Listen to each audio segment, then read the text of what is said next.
Saludos, soy el director del CICAP de la Universidad de Costa Rica, un centro de amplia trayectoria en investigación y capacitación en administración pública. Generamos conocimiento por medio de nuestras investigaciones y lo transferimos a través de las capacitaciones enfocadas en el desarrollo de capacidades y habilidades en las personas que trabajan en organizaciones afines a la gestión de lo público.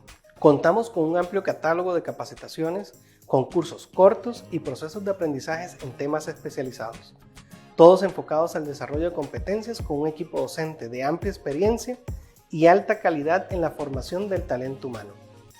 También nuestros servicios de asesoría y consultoría se ajustan a las necesidades de las organizaciones con profesionales altamente comprometidos en acompañar a los equipos institucionales en pro de la mejora continua y el cumplimiento de resultados. Les invitamos a seguirnos en nuestras redes sociales y sitio web.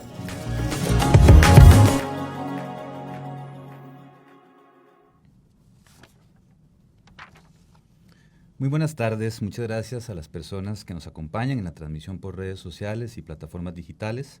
A nombre de la cátedra Dr. Luis Garita Bonilla, es un gusto saludarles y presentar la actividad programada para el día de hoy, que hemos denominado Desafíos para la Educación Superior Pública en Costa Rica en un contexto de apagón y recorte educativo. Mi nombre es Sergio Salazar Araya, soy el actual director del Doctorado en Gobierno y Políticas Públicas de la Universidad de Costa Rica. Quisiera contarles brevemente que la cátedra se crea formalmente en agosto del año 2022 a partir de la figura y aportes al campo de la educación superior y administración pública del Dr. Garita, especialmente por sus contribuciones a la docencia superior, la administración, la planificación y la investigación.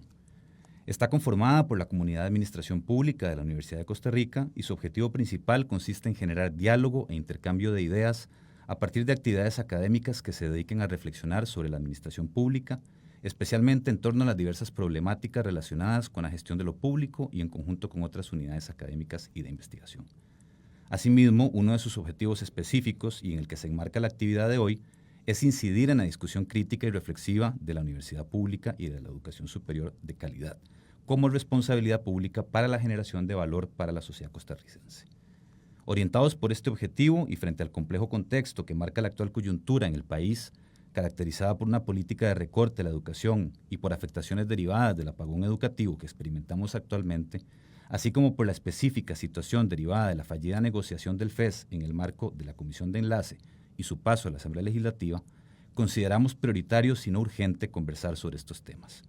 En este sentido, el objetivo de la actividad es animar una reflexión colectiva sobre la situación actual de la educación superior pública en el país, particularmente los desafíos que se vislumbran en el corto, mediano y largo plazo.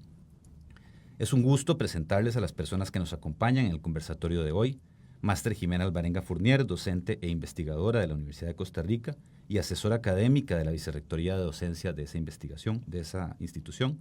Licenciada Catalina Esquivel Rodríguez, docente e investigadora de la Escuela de Administración Pública y coordinadora de la Comisión de Autoevaluación y Gestión de la Calidad de dicha unidad académica.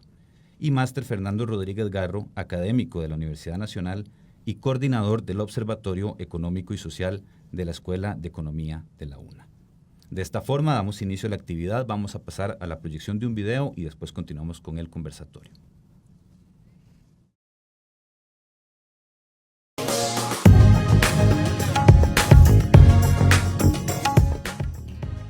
Saludos, soy la coordinadora de Educación Continua y Permanente del CICAP de la Universidad de Costa Rica, cuyo objetivo es fortalecer las capacidades de gestión y las destrezas de las personas colaboradoras del sector público y organizaciones de la economía social. Contamos con 3 modalidades. Cursos cortos. Estas actividades ofrecen actualización profesional mediante cursos, talleres u otras actividades de aprendizaje en diversos campos de la gestión pública. Esta modalidad puede ser presencial o virtual, utilizando la plataforma del CICAP y los recursos tecnológicos más recientes. Programas especializados. Estas actividades están orientadas a fortalecer integralmente las competencias, habilidades y destrezas de las personas por medio de un programa de capacitación modular. Capacitación a la medida.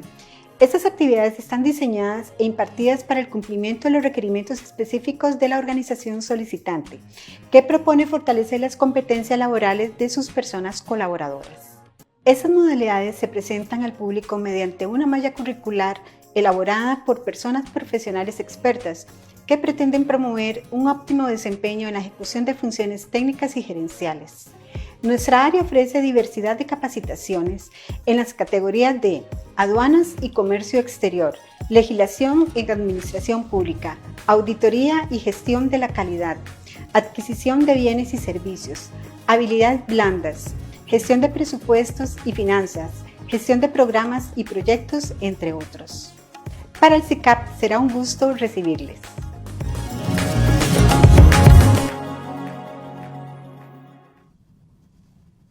Muchísimas gracias a Sergio por la presentación y por supuesto a las personas que nos acompañan el día de hoy a este intercambio y reflexión en un tema tan importante como los desafíos que se enfrenta la educación superior en el país en estos momentos. Tal vez para las personas que nos están escuchando me voy a permitir hacer un poquito de contexto social y político del momento en el que estamos viviendo. A finales del mes de agosto de este año, el Ministerio de Hacienda presentó el proyecto de presupuesto nacional para el 2025 y en esta se especificó que lo asignado al Fondo Especial para la Educación Superior, lo que conocemos como FES, sería la misma cantidad que en el 2024. Y esta decisión pues contradijo en realidad la propuesta inicial que tenía el gobierno de buscar un incremento al menos del 1% considerado por inflación para el FES, y en este contexto, como bien lo veíamos en la presentación, pues la negociación del FES se rompió y por primera vez en mucho tiempo la Asamblea Legislativa deberá de resolver el monto destinado para la educación superior del 2025. Entonces nos encontramos en un momento en el que al menos el FES del 2025 se mantiene pendiente de acuerdo en la Asamblea Legislativa en el marco de la discusión sobre el presupuesto nacional del próximo año que deberán de resolver en noviembre de este año. Entonces, a partir de este contexto y sobre todo la experiencia de ustedes desde los lugares que ocupan y sobre todo las áreas de conocimiento y la experticia, me gustaría preguntarles en primer momento qué lectura hacen ustedes de esta situación un poco, digamos, inédita, ¿verdad?, en términos de negociaciones, y cuáles factores podrían explicarlo o permiten su comprensión. Tal vez empezamos con don Fernando. Bueno, yo llegué tarde, no me gané a hablar primero, así que está bien. Bueno, vean, primero que todo, muchas gracias y muy buenas tardes. Evidentemente, este es un escenario que nunca hemos vivido bajo ninguna circunstancia, aún y cuando hemos sufrido varios momentos críticos en el manejo de la situación fiscal en los últimos 30 años, aunque tal vez no hemos llegado a crisis, pero sí situaciones muy, muy apretadas, ¿verdad? Siempre hubo algún intento o algún espacio de negociar, incluso hacia el final de la administración de Abel Pacheco, cuando estábamos en medio de una discusión sobre las reformas fiscales que había que hacer en el país y habían propuestas presentadas en la Asamblea y se estaban discutiendo, ahí se logró un acuerdo quinquenal, ¿verdad? Entonces, ha habido disposición a lo largo de la historia para poder tratar de hacer eso. Los gobiernos han tratado de buscar ya sea un acuerdo de más plazo o por lo menos acuerdos por el presupuesto de un año, hasta diría yo que llegamos a la situación de la pandemia, ¿verdad?, donde se negocia por primera vez un presupuesto a la baja con la excusa de que pues, había una situación complicada a nivel global, que era cierto, pero que desgraciadamente se dejó para posteriori en términos de recursos pendientes, ¿verdad? Una parte que se dijo, bueno, esto lo vamos a negociar para más adelante, y a partir de ahí empezamos a renquear en este proceso, desgraciadamente.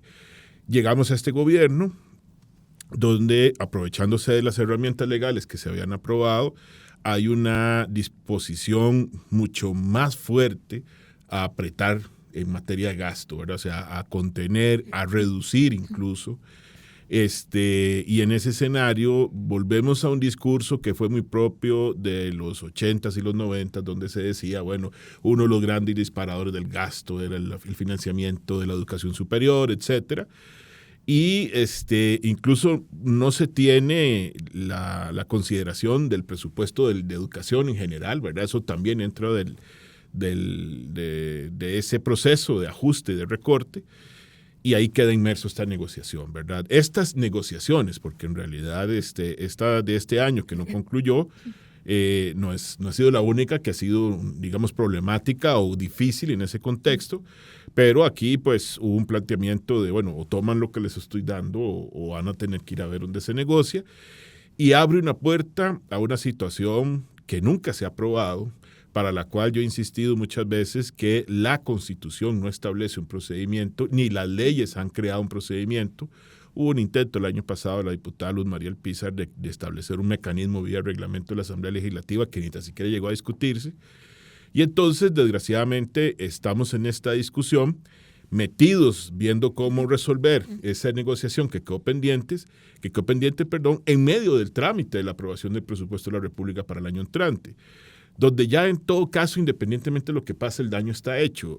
Me decía la vicerrectora de Administración de la Universidad Nacional, ya de todos modos yo tengo que hacer un presupuesto, enviarlo a la Contraloría, donde no voy a poder disponer de ningún recurso adicional, porque no tengo una manera para justificarlo, y cualquier negociación que venga a darnos a las universidades algún recurso más, además de lo que el gobierno presupuestó, tendrá que entrar vía presupuesto extraordinario. Entonces, ya ahí prácticamente el daño está hecho. Entonces, empiezan además a complicar las cosas, lo que sucedió con la caja, porque distrae mucho en el discurso político, y el proceso de aprobación del presupuesto de por sí además es muy complicado, tienen los tiempos muy ajustados, hay mucha animadversión entre los diputados en su relación con el gobierno, ¿verdad? O sea, que desgraciadamente creo que el presidente se ha aderezado un poquito en estos días, entonces uno no sabe qué va a suceder, ¿verdad? O sea, hay una gran incertidumbre alrededor de esto, y en ese contexto, insisto, yo no sé qué va a pasar, ¿verdad? Es muy difícil poder decirlo, pero en todo caso ya cualquier cosa que se vaya a resolver, ya nos vamos a ver afectados en el funcionamiento a nivel universitario el año entrante. Claro. De hecho, pues obviamente en este contexto de incertidumbre se vuelve muy difícil, ¿verdad? Planificar en el corto y en el mediano plazo dentro de las carreras mismas que se ofrecen desde las universidades públicas. Entonces, Catalina, ¿cómo viven, verdad, desde las carreras, desde la experiencia del día a día, este contexto de gran incertidumbre, y qué lectura hacen sobre esto que está sucediendo? Bueno, efectivamente, ya hay una afectación para las universidades y, por supuesto, quienes más lo sufren son las unidades académicas, ¿verdad? Que posiblemente tendremos que asumir las mismas condiciones en cuanto a ingresos año a año, en seguir promoviendo proyectos, en seguir capacitando a nuestro cuerpo docente y dando otras oportunidades adicionales al estudiantado, ¿verdad? ¿Por qué? Porque es parte de los elementos de carreras que están dentro de los procesos de certificación de calidad. Entonces, tenés que seguir cumpliendo todos estos elementos de calidad que tenés que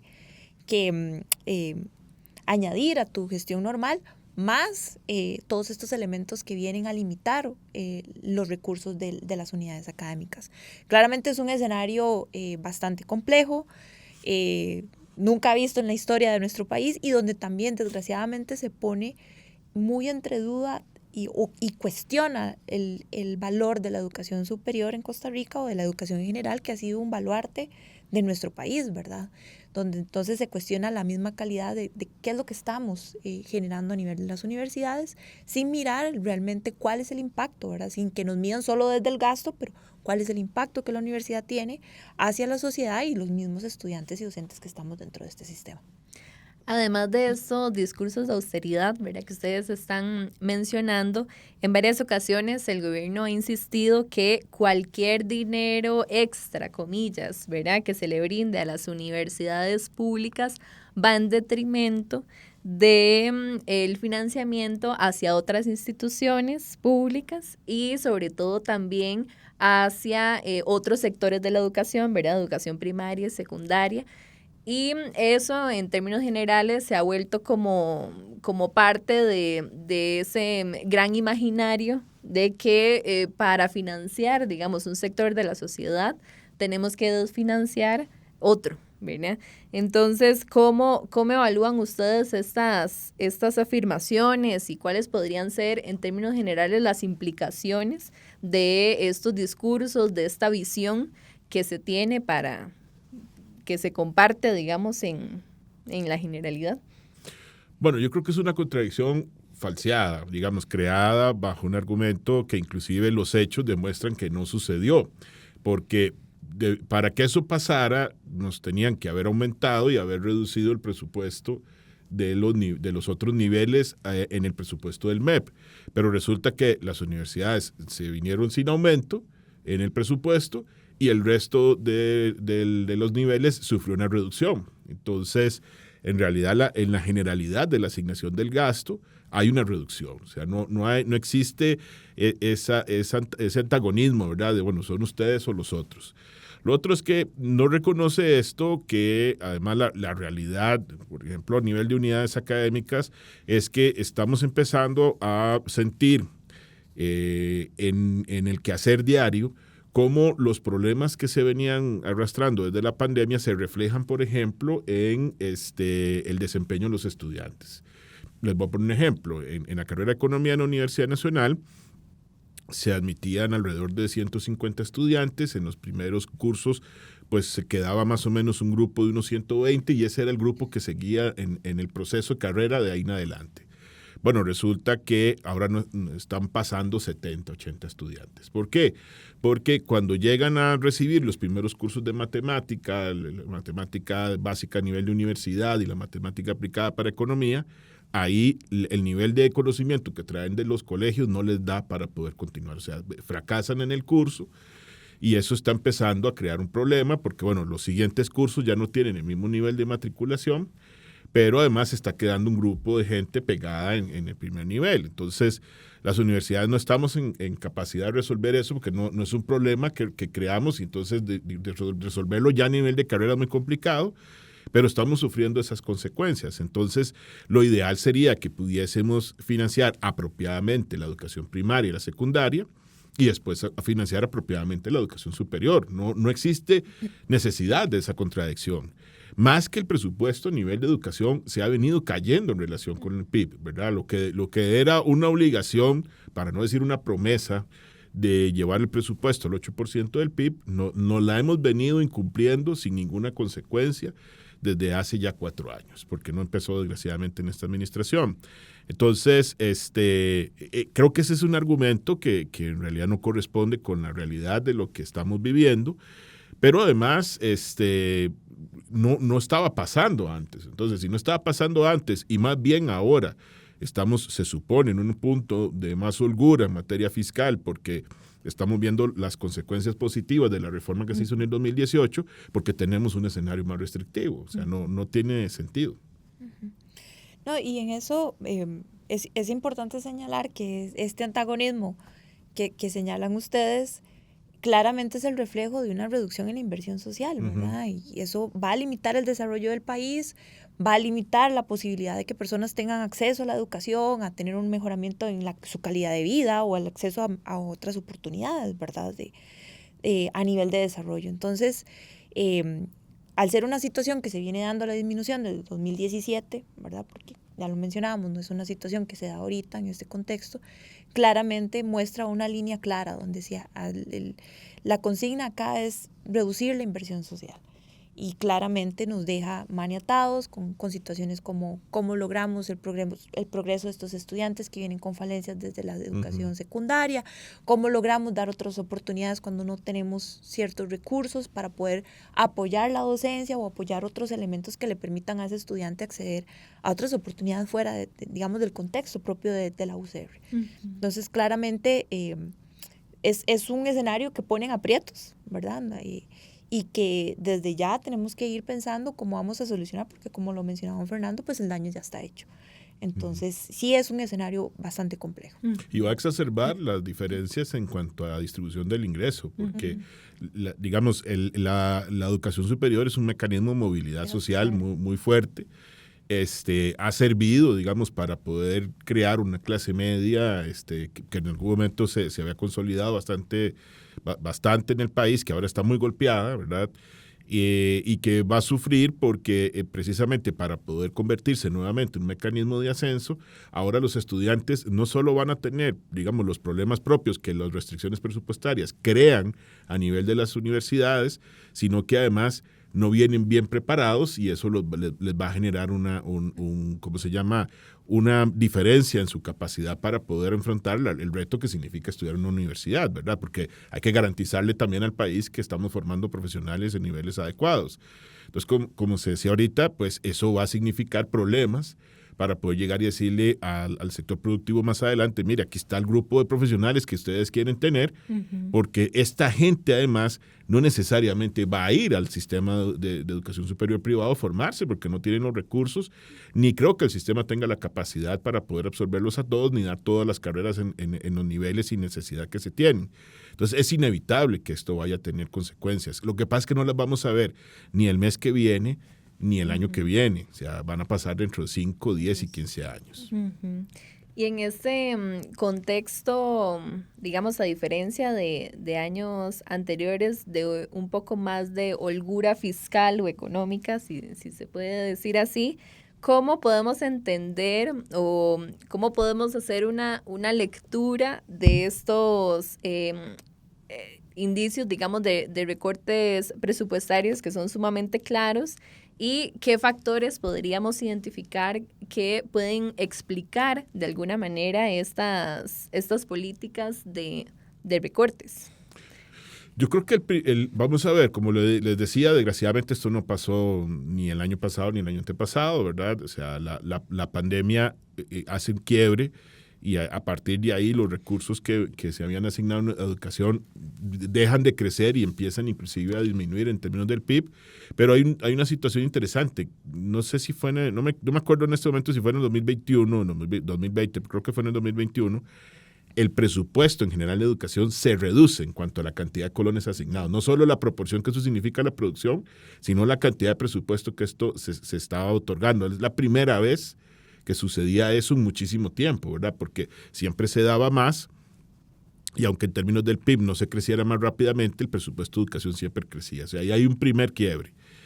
Lo otro es que yo creo que lo que estamos viendo en términos de la violencia que hay en algunas zonas del país es literalmente el abandono, la salida, ¿cómo decirlo? Es la renuncia del Estado a ocupar el espacio que le corresponde, tanto en el financiamiento de la educación en un término adecuado, sino en la ayuda, digamos, en términos de política social, ¿verdad?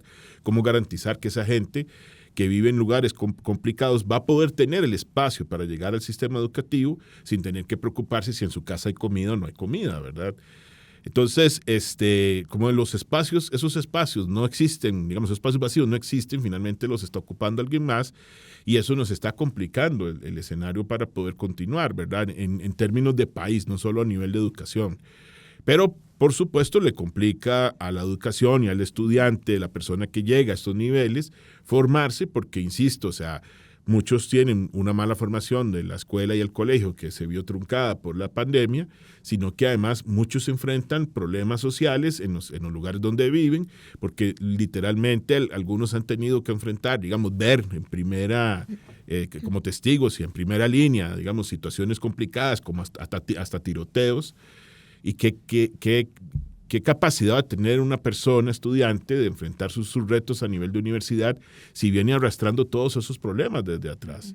Entonces, yo creo que todo el fenómeno que estamos viendo de descomposición parte de esa premisa, o sea, el Estado se ha venido retirando. O sea, y no es solamente que se ha retirado de financiar la educación, que está renunciando a dar los recursos necesarios para que la educación superior se mantenga en un nivel apropiado en términos de calidad, sino que ha estado saliendo de otras áreas y eso empieza a tener consecuencias. O sea, nosotros no vamos a poder ser ajenos a eso también.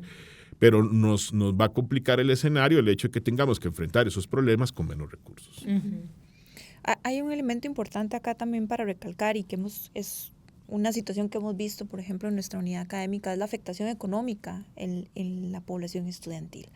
¿verdad? Desde el momento en el que se dan las condiciones de pandemia, muchos de nuestros estudiantes dejan los estudios o inclusive estudian y tienen 2 empleos, por ejemplo, porque sus padres pierden el empleo por las condiciones de pandemia y llega a ser una actividad que se sostiene, ¿verdad? Gran parte de nuestra población en este momento ni siquiera son estudiantes del 100%.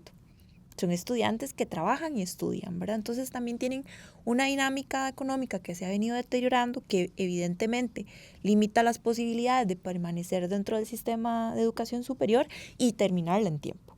Entonces hoy lo vemos también reflejado en cómo han aumentado los indicadores de pobreza, cómo se ha ido disminuyendo, ¿verdad?, el acceso de ayudas y apoyos a nivel de la inversión social, y que evidentemente pues eso afecta, no es el área de la educación superior, pero afecta, digamos, esa dinámica de que una persona pueda desarrollar todo su proceso académico y profesional, ¿verdad?, de una manera más óptima.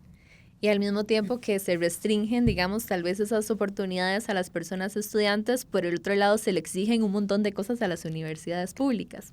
Por ejemplo, se le mide en términos de métricas como duración de la persona estudiante al graduarse, la relación costo-estudiante en términos del presupuesto general, digamos, del FES entre la cantidad de estudiantes, cuando sabemos que las universidades públicas no solo se dedican a dar cursos, ¿verdad?, sino que hacen otro montón de actividades sustantivas, otras métricas. Recuerdo con la negociación del año pasado que se les exigía, por ejemplo, a una cierta cantidad de estudiantes graduados un nivel de B1 en inglés, porque así lo exige el mercado. Pero bueno, ¿con qué condiciones están llegando, ¿verdad?, estas personas estudiantes a las universidades? Y así otro montón de requerimientos que cada vez se aumentan, pero con menos recursos.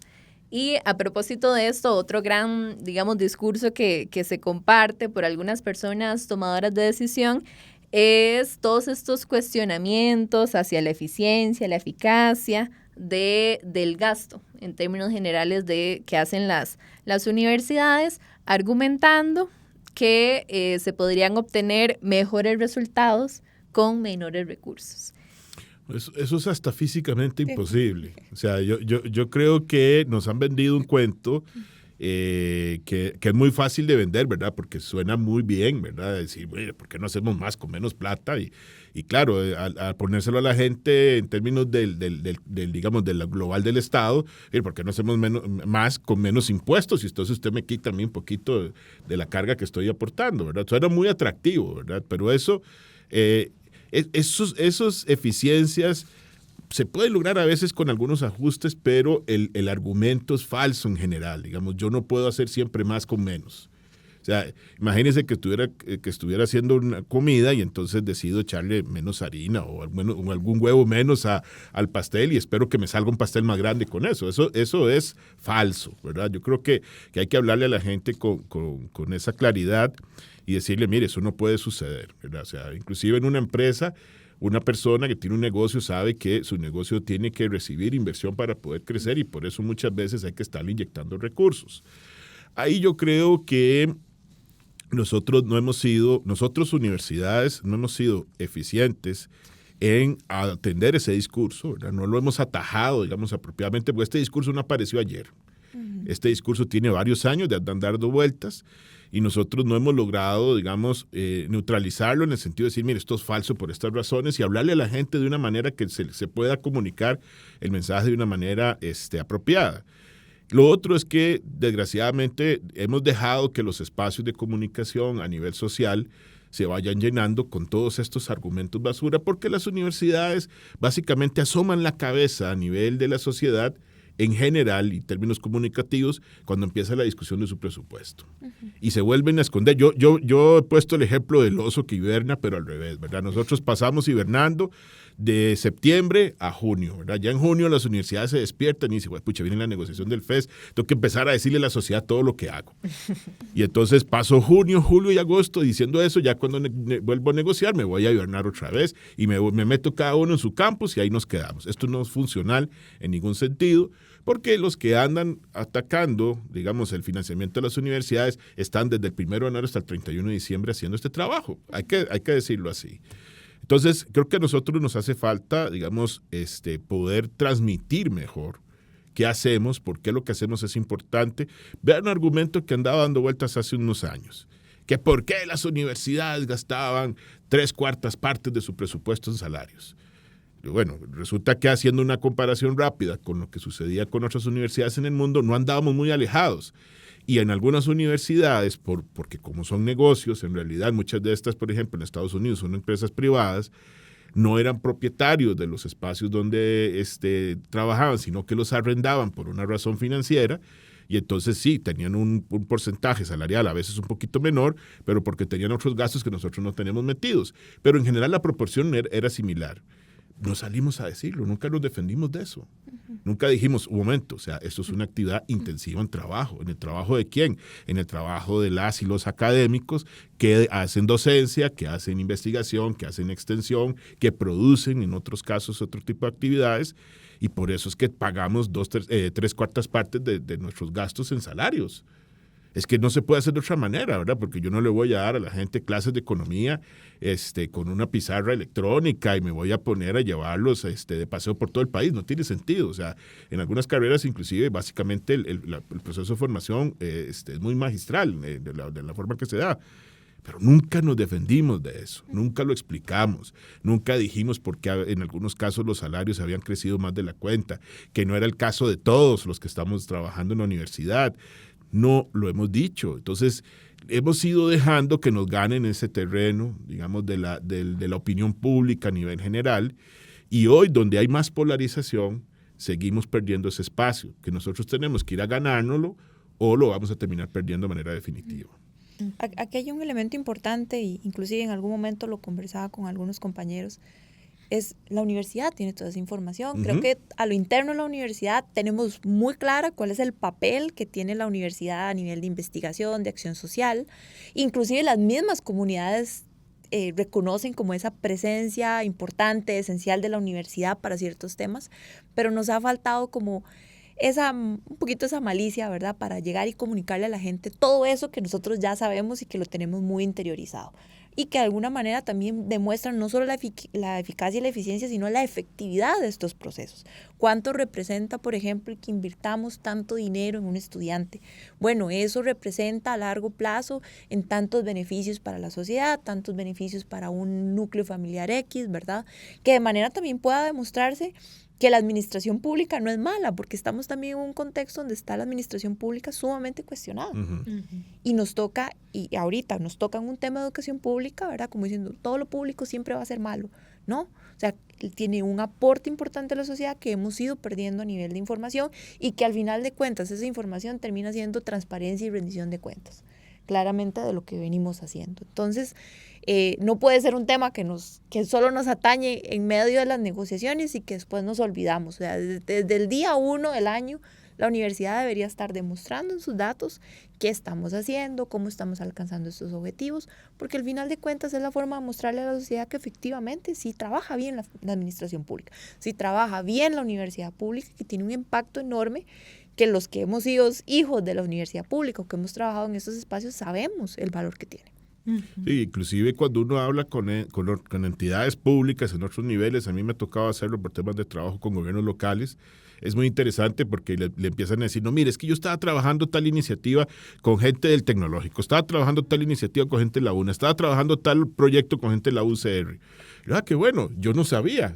Algunos eran proyectos que se trabajaban, en mi caso con la Universidad Nacional, donde trabajo, y yo no los conocía. Entonces, imagínense, si uno no los conoce, que está metido en ese ambiente, o sea, ¿quién los va a conocer? Y son muchos casos, iniciativas que se trabajan a nivel de comunidades, en todas las comunidades y los 84 cantones de este país. Entonces, perdemos la oportunidad, o sea, hacemos un trabajo muy bueno, pero perdemos la oportunidad de comunicarlo y venderlo en términos de conocimiento de la gente. Por supuesto. Sí, ciertamente como un ejercicio casi que de autocrítica y reflexión, ¿verdad? Mucho nos falta en términos comunicativos, demostrar todo eso que hacen las universidades, como bien lo dicen ustedes, durante todo el año y no en momentos específicos, aprovechando además que las universidades en realidad en la opinión pública son bien calificadas. Sí. Es decir, cuando se les consulta, ¿verdad?, a las personas sobre qué opinión les merece sobre instituciones públicas en términos generales las universidades, pues salen bien en materia de opinión pública, pero sí cuando salen estos discursos y estos argumentos en contra de las universidades, pues genera, digamos, mucho ruido que de alguna manera evidentemente deslegitima la actividad que hacen las universidades todos los días. Yo creo que ya hemos abarcado algunas consecuencias, pero quería preguntarles puntualmente qué implicaciones en el corto, mediano y largo plazo tiene el recorte del FES en un sistema educativo que ya sabemos presenta pues signos claros de deterioro en los distintos niveles, y cómo podría agravar este recorte las brechas existentes en términos de calidad educativa, tal vez a propósito de la realidad de la carrera específicamente, y en términos generales, como ya lo hemos mencionado, las desigualdades sociales. Bueno, en el caso de a nivel de nosotros, comunidad académica, pues evidentemente nos pone en una situación en la necesidad de empezar a buscar otros recursos, ¿verdad?, disponibles, que en este momento pues tal vez no son tan explorados, por ejemplo, como el tema de todo lo que es vínculo no remunerado a nivel, digamos, de cooperación, para poder sacar adelante proyectos, tanto de investigación como de acción social, ¿verdad?, de manera de que también esto sea un espacio no solamente para que los profesores incursionen más en estos dos pilares de la universidad, sino también para un involucramiento de estudiantes, para lograr a partir de ahí un mejor encadenamiento hacia los trabajos finales de graduación y tener una mayor efectividad en cuanto a nuestra permanencia y graduación del estudiantado, así como explorar otros recursos a nivel de redes internacionales para sacar adelante temas de docencia u otros aspectos que están ya dentro de los compromisos de mejora a nivel de acreditación, ¿verdad?, que ya son completamente ineludibles y que no pueden ser justificados por una falta de recursos dentro de nuestros compromisos comunidad académica.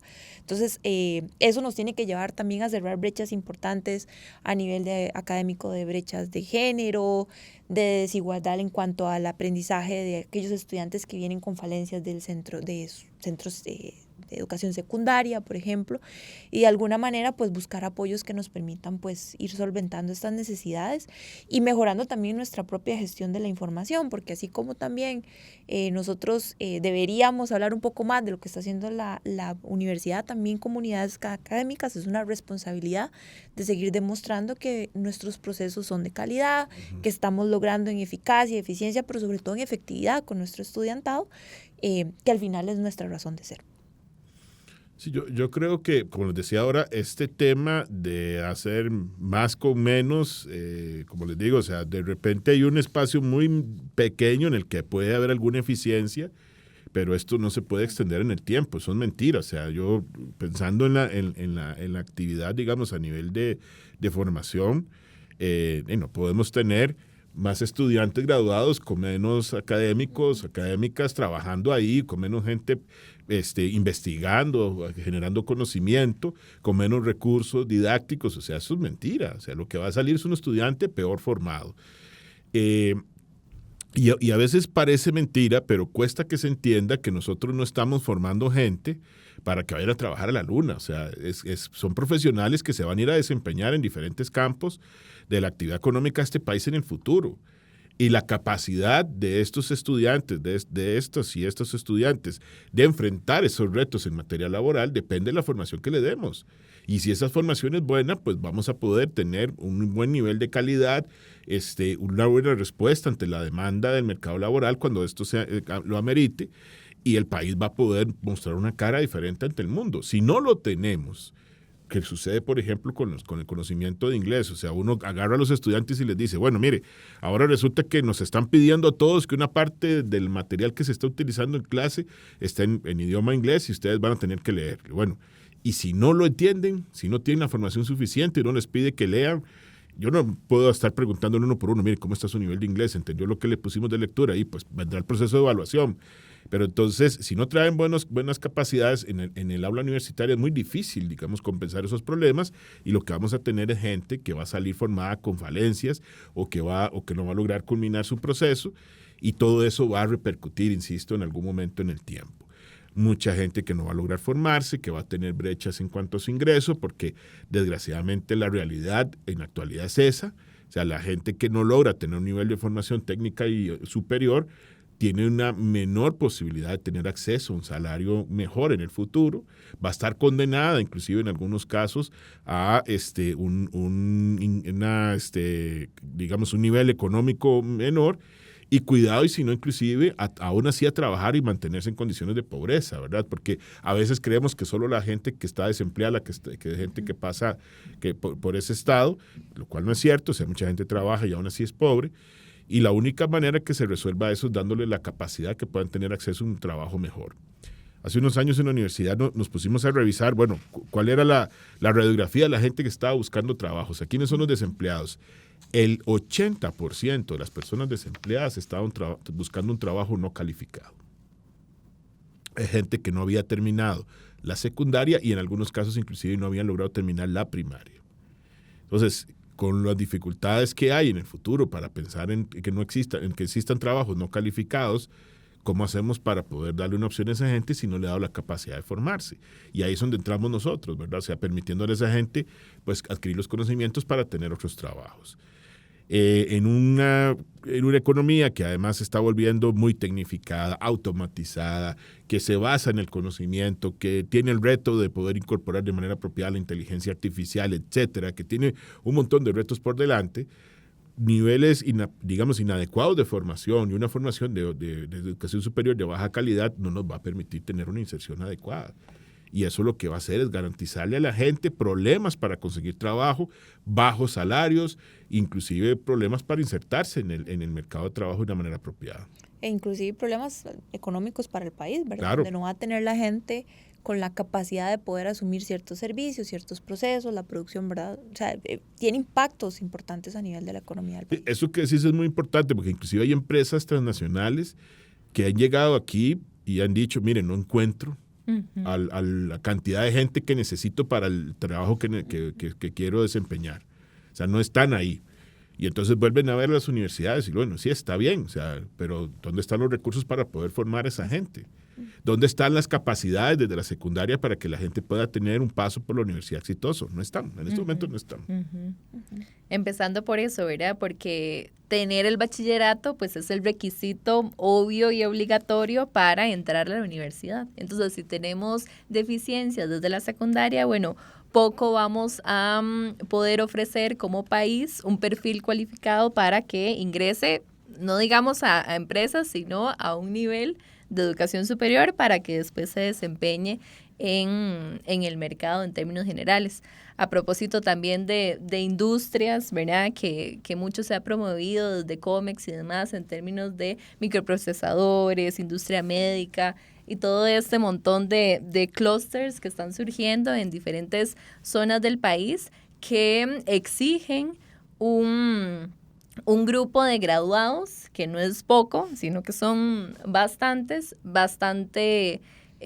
cualificado además para atender las exigencias de ese mercado. Sí, y eso, si no están, lo que vamos a tener entonces es cada vez más empresas que dicen, bueno, Costa Rica, yo no puedo ir porque no encuentro la formación entre la gente que necesito. Y las empresas no van a asumir esa tarea porque eso es un costo adicional. Si les va a tocar hacerlo, finalmente van a decir, bueno, pues mejor doy media vuelta y me voy a buscar esto en otro lugar. Y eso solo se va a complicar si en algún momento no lo resolvemos. Nos vuelvo a lo mismo. No podemos seguir pensando que podemos hacer más con menos y obtener mejores resultados. Y sin entender esto de una manera integral, ¿verdad? Porque no es solamente recortar la educación y se va a quedar ese recorte ahí.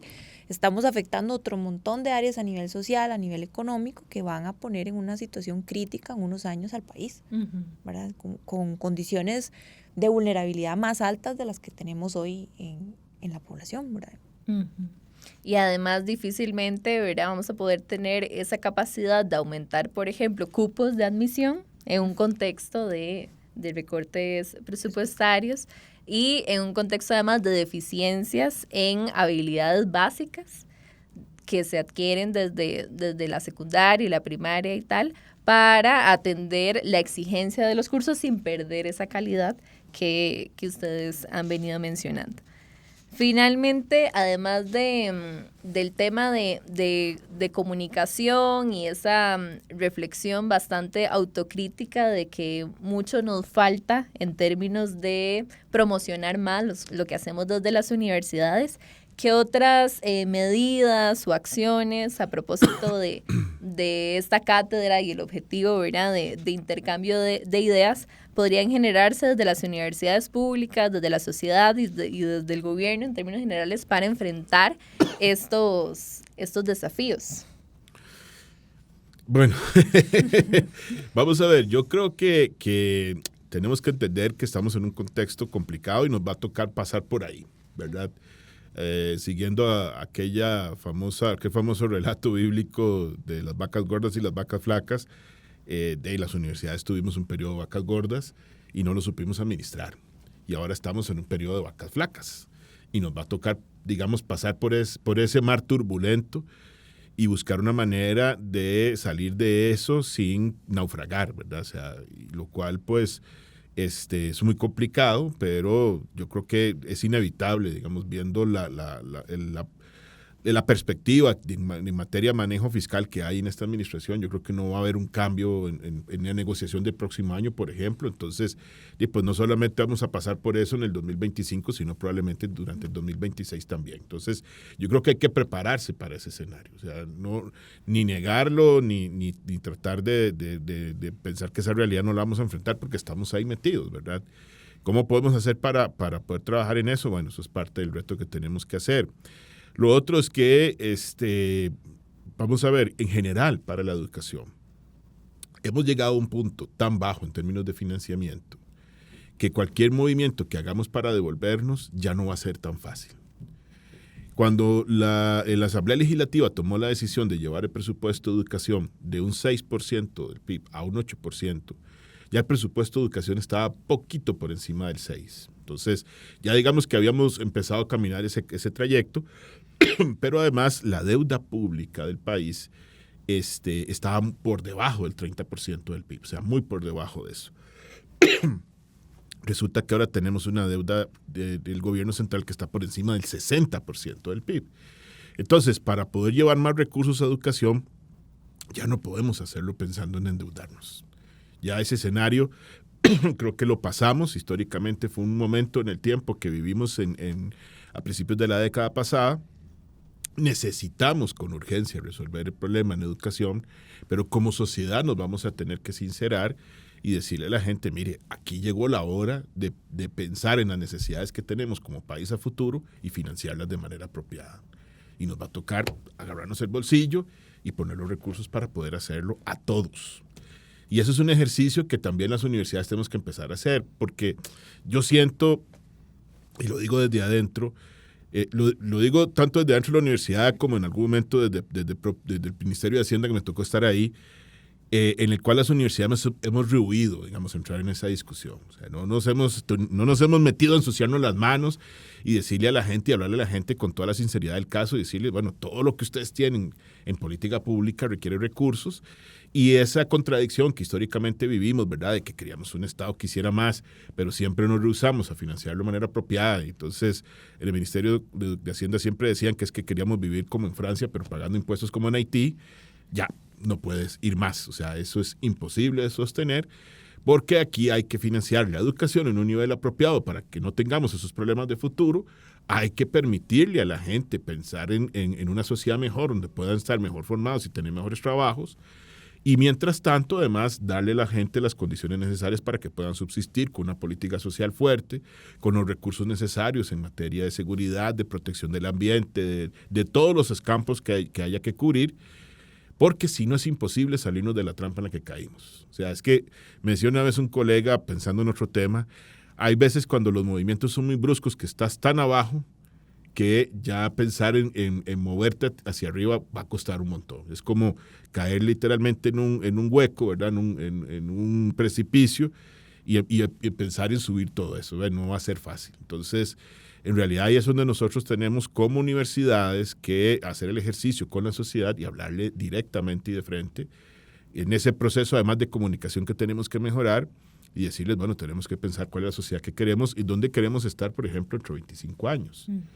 Y eso, pues, no podemos seguirlo haciendo con las contradicciones que hemos tenido en el pasado. Ahora hay que cambiar de programación. Es pasar de una programación muy cortoplacista, ¿verdad? Del momento a pensar a largo plazo qué es lo que queremos, ¿verdad? Y sí coincido con don Fernando que efectivamente toca repensar, ¿verdad? Ya no es una salida y a veces siento que ya esto es como una arena movediza, ¿verdad? Donde si seguimos negándonos a estas discusiones, posiblemente nos vamos a seguir hundiendo más, pero toca ya buscar las soluciones y los mecanismos que de alguna manera nos ayuden a pensar en esa Costa Rica que queremos y qué se necesita pues a nivel de inversión.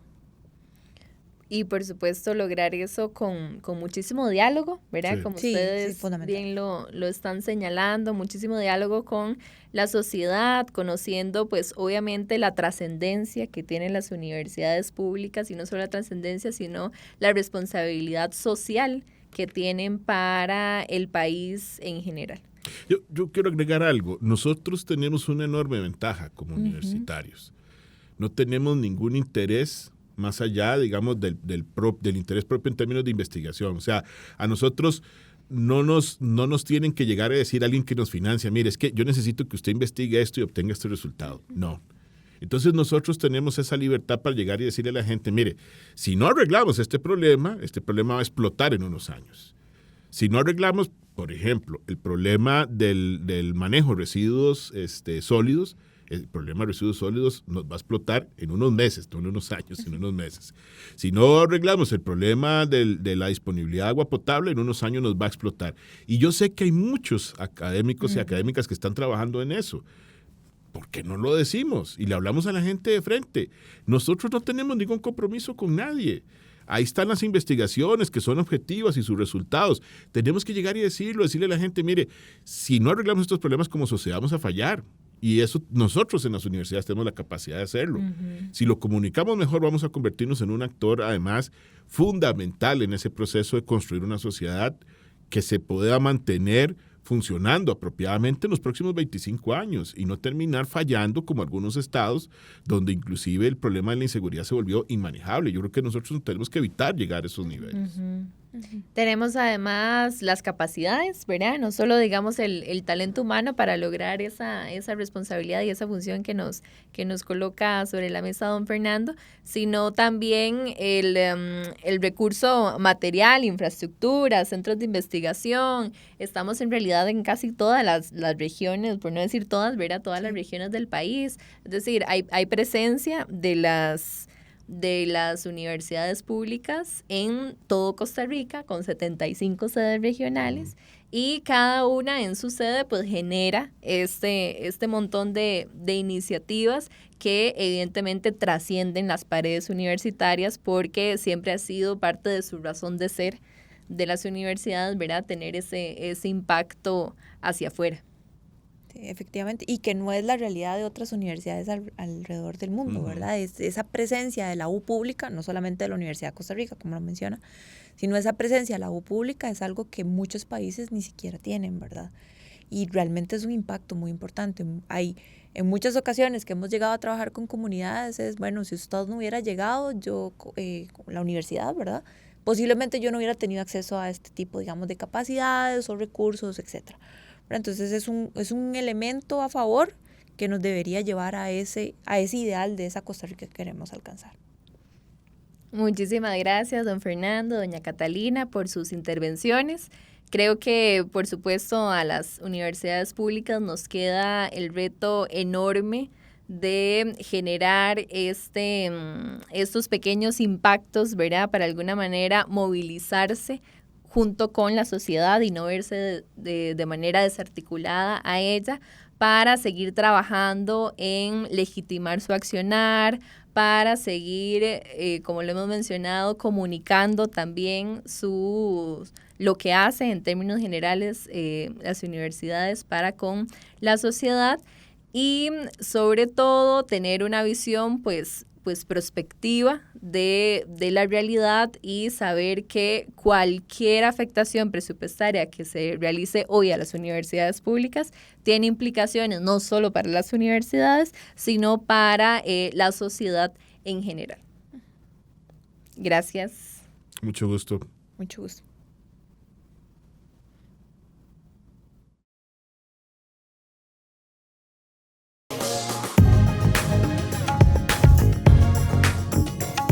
Saludos, soy el coordinador del programa de servicios de asesoría técnica y consultoría del CICAP.